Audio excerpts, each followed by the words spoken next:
Good morning, students. How are you?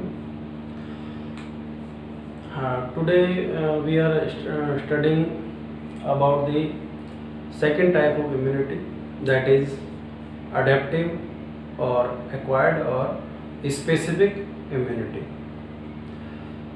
इससे पहले हमने innate immunity के बारे में पढ़ा. Immunity that is present at the time of birth is known as innate immunity, but the second type of immunity is not present at the time of birth. Birth के समय ये immunity present नहीं होती है, इसको हमें बाद में गेन करना पड़ता है, एक्वायर्ड करना पड़ता है, या तो कोई एंटीजन पैथोजन बॉडी में सेल्फ एंटर कर जाए और बॉडी उस एंटीजन का एनकाउंटर करने के लिए एंटीबॉडीज प्रोड्यूस करे, तो ये इम्यूनिटी डेवलप हो सकती है, अपने आप डेवलप हो सकती है. जैसा कि अभी देख रहे हैं अपन कि जो कोरोना पेशेंट्स रिकवर हो रहे हैं without taking any vaccine, it means उनके अंदर ये इम्यूनिटी अपने आप डेवलप हो रही है, उनके अंदर बॉडी में एंटीबॉडीज बन रहे हैं, तो ये एक्वायर्ड इम्यूनिटी कहलाएगी. या फिर हम वैक्सीन, बचपन में जो वैक्सीनेशन होता है, वैक्सीन लेते हैं, तो एक पर्टिकुलर पैथोजन या पर्टिकुलर डिजीज जिसके लिए हमने वैक्सीन लिया है, तो उसके एंटीबॉडी हमारी बॉडी में डेवलप हो जाते हैं उसके अगेंस्ट, और वो भी एक एक्वायर्ड इम्यूनिटी होती है. तो इसमें अगर अपन देखें तो सिंपल सी बात है कि it is not present at the time of birth. Birth के समय इम्यूनिटी प्रेजेंट नहीं होती है. It is develop by infection of microbes और बाय वैक्सीन के थ्रू, या इन्फेक्शन हो जाए माइक्रोब्स का, तो ये इम्यूनिटी डेवलप हो सकती है. ये जो इम्यूनिटी है इसके कुछ कैरेक्टरिस्टिक्स हैं.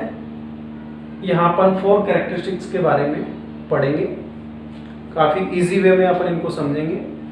सबसे पहला जो इसका कैरेक्टरिस्टिक है एंटीजेनिक स्पेसिफिसिटी.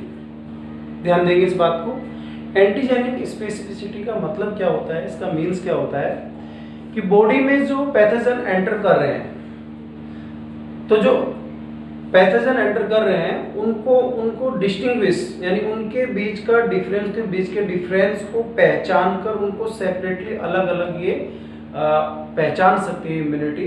जैसे सपोज करो कि कोई पैथोजन एंटर कर रहा है, तो वो वायरस है या वो बैक्टीरिया है या वो फंगस है, उन तीनों को अलग अलग सेपरेट उनमें डिफरेंस कर सकती है इम्यूनिटी, और तीनों को अलग अलग तरह से ट्रीट करेगी, यानी तीनों के लिए अलग अलग तरह के एंटीबॉडीज बनाएगी. यहाँ पर देखते हैं it distinguish subtle differences. It means बहुत अगर छोटा कोई बारीक अगर डिफरेंस है तो उसको भी एंटीजन के बीच में तो वो पहचान सकती है. जैसे एक एंटीजन है वायरस एक एंटीजन है, बैक्टीरिया एक एंटीजन है, ठीक है, फंगस एक एंटीजन है, क्योंकि ये सारे एंटीजन है. एंटीजन क्यों है?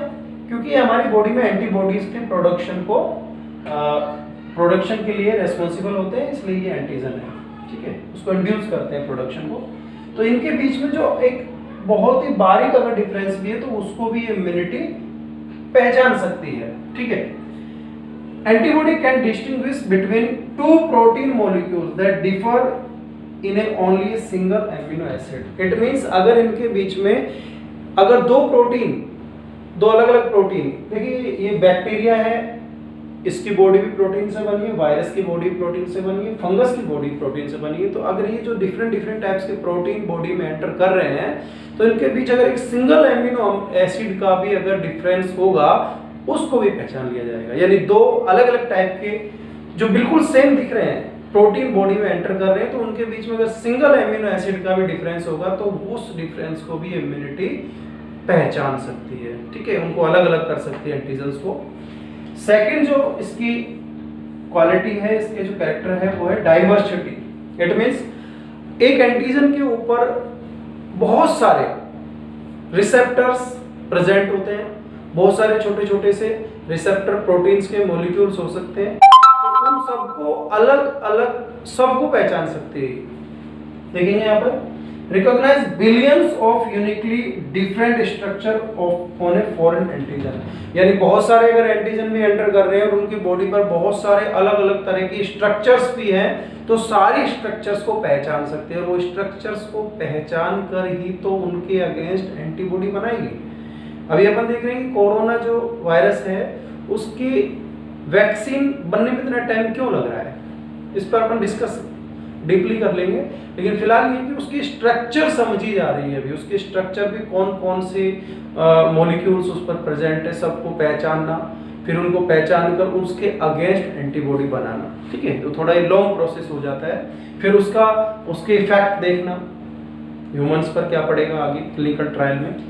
तो ये हो गया सेकेंड इसका कैरेक्टरिस्टिक। थर्ड है इम्यूनोलॉजिक मेमोरी, ये भी इंपॉर्टेंट है।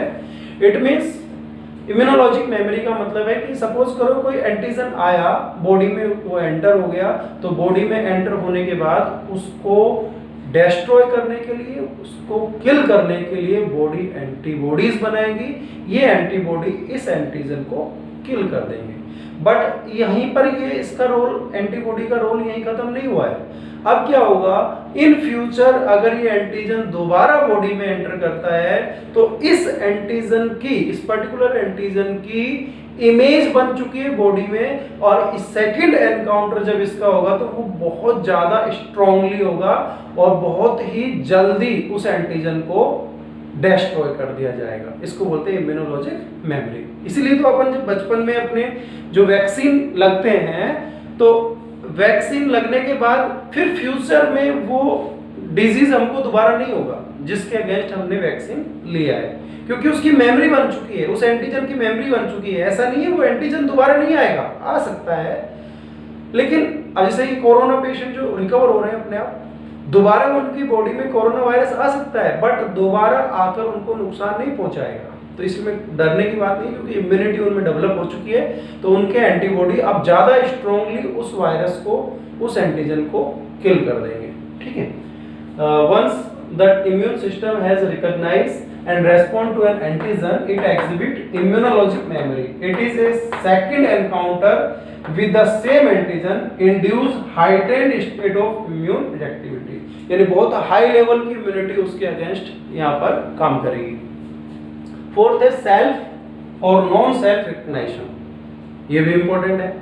यानी बॉडी में जो एंटीजन आ रहे हैं, basically antigens are made up of proteins molecules, from protein molecules, protein molecules से ही बने होते हैं और बॉडी में भी प्रोटीन है।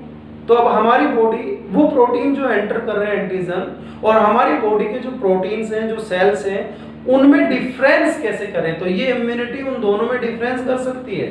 बाहर से जो आया है एंटीजन और अपनी बॉडी का जो प्रोटीन है, बॉडी का जो सेल्स है, उन दोनों में डिफरेंस करके अपनी सेल्स को ये प्रोटेक्ट करते हुए फॉरेन एंटीजन, फॉरेन पार्टिकल को ये किल कर देती है। तो ये भी एक बहुत बड़ी क्वालिटी है इसकी, कि अपनी सेल्स को बचा के, वरना अदरवाइज क्या होगा, जैसे वायरस HIV में होता है, HIV में ये वाली इसकी जो कैरेक्टर है एक तरह से फेल हो जाता है।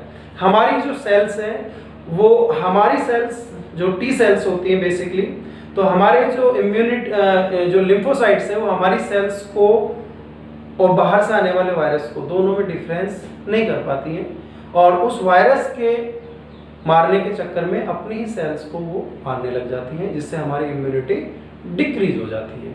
तो यहाँ अपन ने देखा कि ये जो एक्वायर्ड इम्यूनिटी है, इसके जो कैरेक्टरिस्टिक्स हैं वो पढ़े अपन ने।